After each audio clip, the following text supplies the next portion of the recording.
Avatar has always been known for its deep storytelling, amazing world building, and lovable characters. But every once in a while, this peaceful world of bending took a dark turn.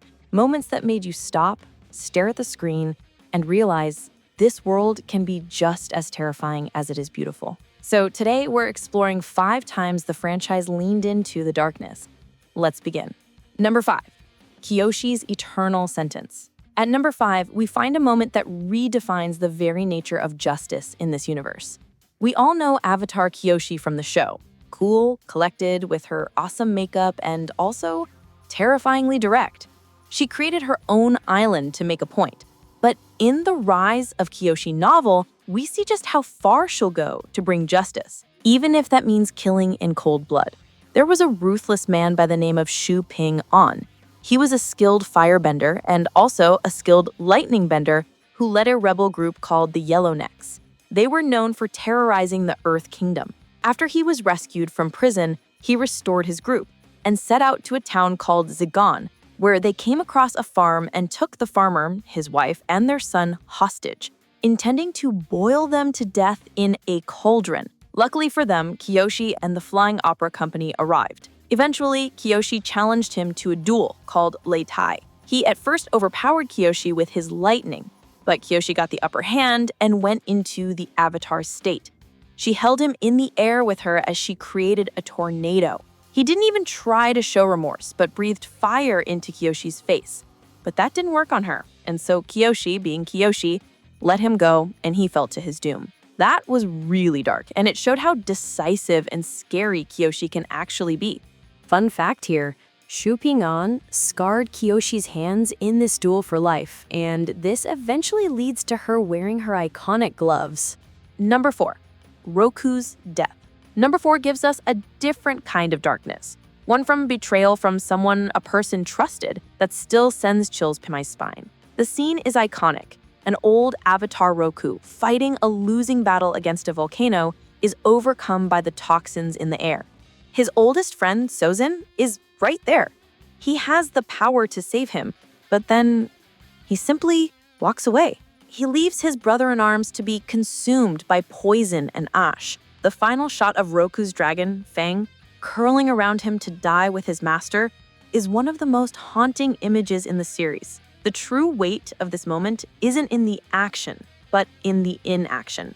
It's the birth of the Fire Nation's tyranny, born in the silent, cowardly act of turning your back on a friend. This is the darkness that a century of war was built upon.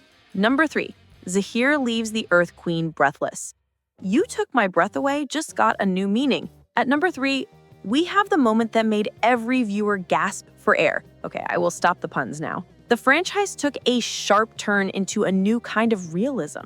Zahir, leader of the anarchist group known as the Red Lotus, does something no one ever expected to see in a Nickelodeon show. He confronts Earth Queen Ho Ting, a ruthless ruler who's been exploiting her citizens.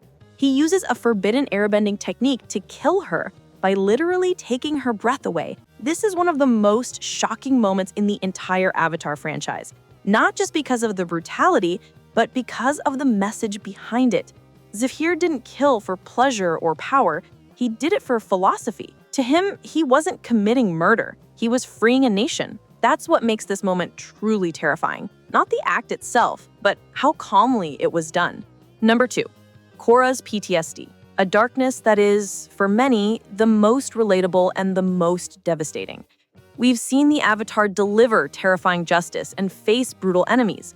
But what happens when the Avatar's greatest enemy is the memory of her own pain? After her poisoning, Korra's body healed, but her spirit was shattered.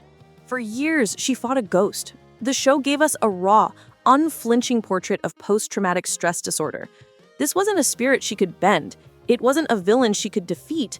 It was a phantom of her own trauma, a memory that had more power over her than any physical foe. Book 4 opens with a chilling contrast. The world moves on, but Korra can't. She suffers panic attacks, hallucinations, and isolation.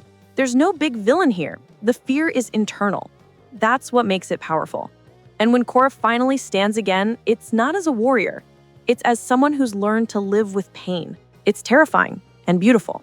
Personally, One of the reasons I liked this season was that I got to see Korra face what I think her greatest fear was. That is, not being wanted. And finally, the number one spot. The foundational darkness. The event so catastrophic that the entire series exists in its long, cold shadow. The air nomad genocide. We never see the act itself. We only see the aftermath through the eyes of a child. Aang finds the skeleton of his father figure, Monk Gyatso, surrounded by the skeletons of the men who killed him. And the story trusts us, the audience, to understand the unimaginable scale of the horror implied by this single, quiet image. This was the systematic eradication of an entire culture. It is the ghost that haunts Aang's every laugh, and the original, unforgivable sin that sets the entire story in motion. It is without a doubt the most devastating and weighty truth in the entire world of Avatar. But here is the ultimate genius of Avatar.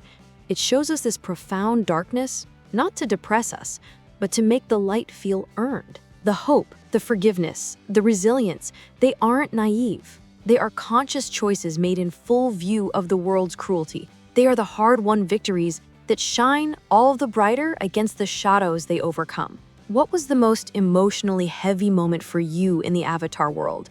Let me know in the comments below, and subscribe for more deep dives into the stories that matter.